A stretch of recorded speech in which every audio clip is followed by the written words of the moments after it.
नमस्कार। जी चिल्स के इस ब्रेकिंग ग्लोबल अंक में आप सभी का स्वागत है।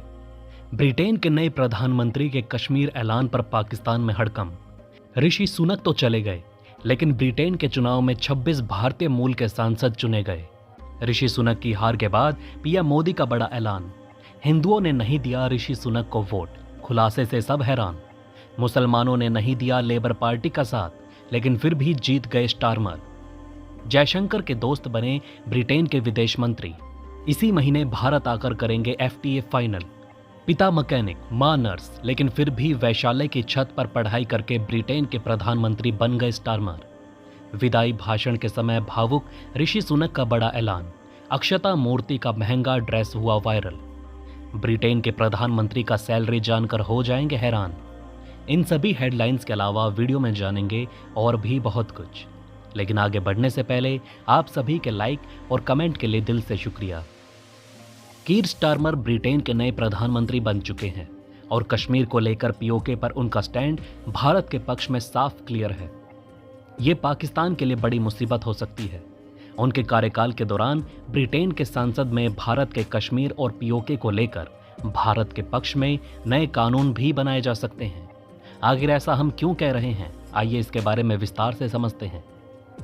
दोस्तों, कीर स्टारमर की लेबर पार्टी पहले तो कश्मीर मुद्दे पर भारत के साथ नहीं थी, लेकिन चुनाव में हार मिलने के बाद उन्होंने फैसला किया कि कश्मीर मुद्दे पर हम हर हाल में भारत का हिस्सा देंगे।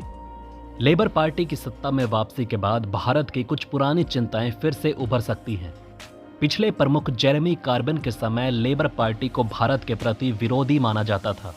2019 में जब भारत ने धारा 370 हटाई तो लेबर पार्टी ने कश्मीर पर आपातकालीन प्रस्ताव पारित किया था। इसमें कश्मीर में मानवीय संकट और अंतर्राष्ट्रीय पर्यवेक्षकों को क्षेत्र में प्रवेश की बात कही गई थी। इस प्रस्ताव का ब्रिटिश भारतीय समुदाय ने भारी विरोध किया और लेबर पार्टी को चुनाव में गहरा झटका लगा था। 2020 में कीर स्टारमर लेबर पार्टी के प्रमुख बने और भारत के प्रति पार्टी का रुख बदल गया। स्टारमर ने भारत के साथ घनिष्ठ संबंध बनाने की घोषणा की। उन्होंने हिंदू घोषणा पत्र का समर्थन किया, जिसमें हिंदू पूजा स्थलों की रक्षा और हिंदू विरोधी घृणा से निपटने की बात थी। स्टारमर ने कहा था कि अगर उनकी सरकार बनी तो वो भारत के साथ फ्री ट्रेड एग्रीमेंट करेंगे।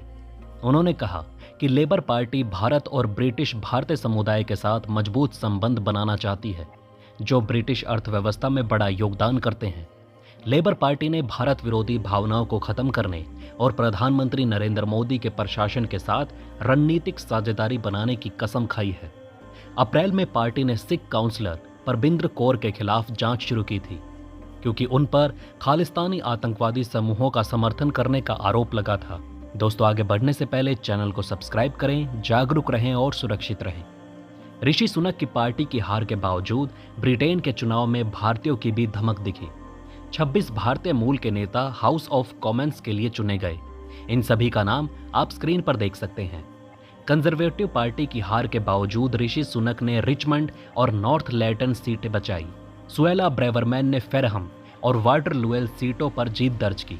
प्रीति पटेल विथम से जीती। मुस्लिमों ने ऋषि सुनक को वोट दिया, फिर भी हारे। हिंदुओं के वोट से लेबर पार्टी जीती। लेबर पार्टी ने प्रचंड बहुमत से चुनाव जीता, लेकिन मुस्लिम वोटर उनके साथ नहीं थे। लेबर पार्टी ने मुस्लिम बहुल सीटों पर खराब प्रदर्शन किया। ऋषि सुनक ने हिंदू वोट पाने की कोशिश की, लेकिन उन्हें सफलता नहीं मिली। ब्रिटिश भारतीय समुदाय ने लेबर पार्टी के कीर स्टारमर को चुना। कीर स्टारमर ने हिंदू घोषणा पत्र का समर्थन किया, जिसमें हिंदू पूजा स्थलों की रक्षा और हिंदू विरोधी घृणा से निपटने का आह्वान था। उन्होंने भारत के साथ फ्री ट्रेड एग्रीमेंट करने का वादा भी किया। इसलिए ब्रिटेन के हिंदुओं ने स्टारमर को जबरदस्त समर्थन दिया है। स्टारमर ने डेविड लैमी को अपना विदेश सचिव यानी विदेश मंत्री नियुक्त किया है।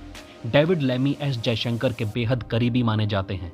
लैमी जल्द ही भारत का दौरा करेंगे। उन्होंने कहा कि कई दिवाली बिना व्यापार समझौते के गुजर गई। लैमी ने भारत की वित्त मंत्री निर्मला सीतारमन और व्यापार मंत्री पीयूष गोयल को मुक्त व्यापार समझौते के लिए आमंत्रित किया। विदेश मंत्री एस जयशंकर ने लैमी को बधाई दी और कहा कि हम भारत यूके संबंधों को मजबूत करने के लिए तत्पर हैं। शैडो विदेश मंत्री डेविड लैमी ने कहा कि लेबर पार्टी भारत के साथ एफटीए करने के लिए तैयार है। उन्होंने कहा कि कंजर्वेटिव पार्टी ने भारत के साथ संबंधों पर वादे ज्यादा किए और काम कम किए। उन्होंने वादा किया कि अगर लेबर पार्टी सत्ता में आती है तो वो भारत के साथ संबंधों को फिर से स्थापित करेंगे। एक्सपर्ट्स का मानना है कि ऋषि सुनक ने एफटीए पर जल्दबाजी नहीं की, क्योंकि उनकी पहचान भारतीय थी और उन पर पूर्वाग्रह के आरोप लग सकते थे। उनकी पत्नी भारतीय नागरिक है और उनका ससुराल का भारत में प्रतिष्ठित कारोबार है, इसलिए वो भारत के साथ निजी संबंधों का संदेश नहीं देना चाहते थे। इस प्रकार लेबर पार्टी की जीत और ऋषि सुनक की हार के बाद भारत ब्रिटेन संबंधों में बदलाव आ सकता है। कंजर्वेटिव पार्टी की नेता सुएला ब्रेवरमैन ने पार्टी की हार के लिए जनता से माफी मांगी। उन्होंने कहा कि हम अपने वादों को पूरा नहीं कर सके। सुएला ब्रेवरमैन फेरहम और वाटरव्हील सीट से जीत गई हैं। उनके पिता गोवा और मां तमिल मूल की थी। सुएला ऋषि सुनक की सरकार में गृह मंत्री थी, लेकिन 2023 के अंत में सुनक ने उन्हें बर्खास्त कर दिया।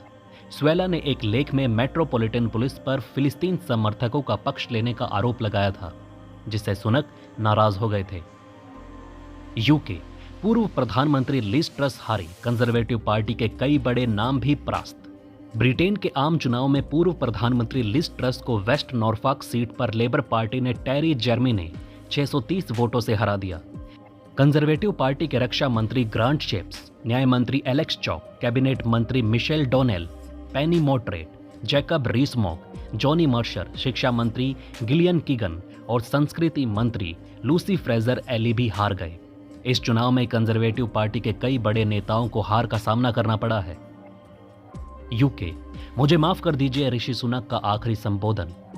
ऋषि सुनक का कार्यकाल करीब 20 महीने का रहा। विदाई भाषण में उन्होंने माफी मांगी और कहा कि उन्होंने पूरी मेहनत से काम किया। सुनक ने आगे कहा कि जब मैं प्रधानमंत्री बना तो मैंने आर्थिक स्थिरता का वादा किया था। हमने वैश्विक संबंधों को मजबूत किया और यूक्रेन की मदद की। मुझे उन उपलब्धियों पर गर्व है। सुनक ने कीर स्टारमर को बधाई देते हुए कहा कि उनकी सफलता हमारे देश की भी सफलता होगी। मैं अपनी पत्नी अक्षता और बेटियों का धन्यवाद करता हूँ। ब्रिटेन इस विश्व का सर्वश्रेष्ठ देश है। हमारी सफलताओं का श्रेय ब्रिटेन के नागरिकों को जाता है। ऋषि सुनक की हार और लेबर पार्टी की जीत से भारत ब्रिटेन संबंधों में बदलाव आ सकता है। सुनक धार्मिक थे, जबकि कीर स्टारमर भगवान में विश्वास नहीं करते और अरबपति भी नहीं है। उनके पिता एक मैकेनिक थे, जबकि मां एक नर्स थी। स्टारमर का बचपन मिडिल क्लास फैमिली में बीता और एक समय था जब वो वैश्यालय की छत पर पढ़ाई किया करते थे। उनके पिता गुस्सैल थे, जिससे उनके संबंध ठीक नहीं थे, लेकिन मां जोसेफिन से उनका भावनात्मक लगाव था। 2021 में हार्टलपूल उपचुनाव में हार के बाद स्टारमर राजनीति छोड़ने वाले थे, लेकिन फिर से लौटे। अब लेबर पार्टी की विदेश नीति के कारण उन्हें अपनी ही पार्टी में आलोचनाओं का सामना करना पड़ रहा है। भारत ब्रिटेन संबंधों पर स्टारमर का रुख महत्वपूर्ण होगा। उनकी सरकार की नीतियों से द्विपक्षीय संबंधों पर असर पड़ सकता है। स्टारमर की प्राथमिकता भारत के साथ मजबूत संबंध बनाना है, जो भविष्य में महत्वपूर्ण साबित हो सकता है। जानकारी के लिए आपको बता दें कि 124 साल पहले बतौर सामाजिक संगठन शुरू हुई थी लेबर पार्टी। ऋषि सुनक ने विदाई भाषण में उनकी पत्नी अक्षता मूर्ति ने 42,000 की ड्रेस पहनी थी, जो मजाक का विषय बन गई। अक्षता की ड्रेस पर ब्रिटेन के झंडे के नीले, लाल और सफेद रंग की धारियां थी और तीर नीचे की तरफ जा रहा था। इंटरनेट यूजर्स ने इसे कंजर्वेटिव पार्टी की हार का प्रतीक माना। जेम्स नाम के यूजर ने लिखा, सुनक की पत्नी ने टोरी की हार दिखाने वाली ड्रेस पहनी है। ये ड्रेस भारतीय ब्रांड का शाकी है, जिसकी कीमत 42,000 रुपये है। ये ड्रेस टिकाऊ फैशन ब्रांड ओमी नाना के माध्यम से बेची जाती है। अक्षता मूर्ति अच्छे डिजाइनर कपड़े पहनने के लिए जानी जाती हैं। आइए दोस्तों, आप जानते हैं ब्रिटिश पीएम की सैलरी। ब्रिटिश प्रधानमंत्री के बतौर सांसद 91,346 पाउंड और बतौर प्रधानमंत्री 80,807 पाउंड हर महीने मिलते हैं। कुल मिलाकर उन्हें हर महीने 1,72,147 पाउंड यानी कि लगभग 8,70,000 रुपये मिलते हैं। भारत के प्रधानमंत्री की सैलरी 1,66,000 रुपये प्रति महीना होती है। इसके अलावा ब्रिटिश पीएम को 10 डाउनिंग स्ट्रीट में आवास, गाड़ी और एयरक्राफ्ट की सुविधा मिलती है। ऋषि सुनक की कुल संपत्ति 651 मिलियन पाउंड है, जो इंग्लैंड के किंग से भी ज्यादा है। उनकी सैलरी उनके लिए सिर्फ पॉकेट मनी जैसी है। UK election result 2024, Rishi Sunak की हार के 5 कारण। पहला, पार्टी में मची भगदड़ को संभाल नहीं पाए। दूसरा, माइग्रेशन पॉलिसी फेल हो गई। तीसरा, हेल्थ केयर समस्याओं का समाधान नहीं कर पाए। चौथा, कोविड और यूक्रेन युद्ध से पैदा आर्थिक समस्याएं हल नहीं कर सके। 5वां, बोरिस और लीज की नाकामियों की जिम्मेदारी भी सुनक को लेनी पड़ी। इन कारणों से ऋषि सुनक की हार हुई। सोशल मीडिया पर पीएम मोदी ने कहा कि ब्रिटेन के आम चुनाव में जीत के लिए कीर स्टारमर को बधाई। मैं भारत ब्रिटेन के बीच साझेदारी को मजबूत करने की आशा करता हूं। पीएम मोदी ने ऋषि सुनक की भी सराहना की। उन्होंने कहा, आपके नेतृत्व और भारत ब्रिटेन के संबंधों को गहरा करने के लिए धन्यवाद। भविष्य के लिए शुभकामनाएं। यूके, भारतवंशी सांसद लीसा नंदी संस्कृति सचिव नियुक्त। लीसा नंदी को प्रधानमंत्री कीर स्टारमर ने नया संस्कृति सचिव बनाया है। वो लूसी फ्रेजर के कार्यभार को संभालेंगी। लीसा विगन से भारी बहुमत से जीती और कोलकाता में जन्मे दीपक नंदी की बेटी हैं। तो दोस्तों, इस वीडियो में फिलहाल इतना ही। इस तरह की डेली वीडियो कंटिन्यू रखने के लिए हमें आपके समर्थन की जरूरत है। कृपया इस वीडियो को ज्यादा से ज्यादा शेयर करें और उम्मीद करते हैं कि आप इस वीडियो को कम से कम 1000 लाइक देंगे। आप देख रहे थे जी चिल्स। जल्द पूरे होंगे आपके सारे विल्स। धन्यवाद।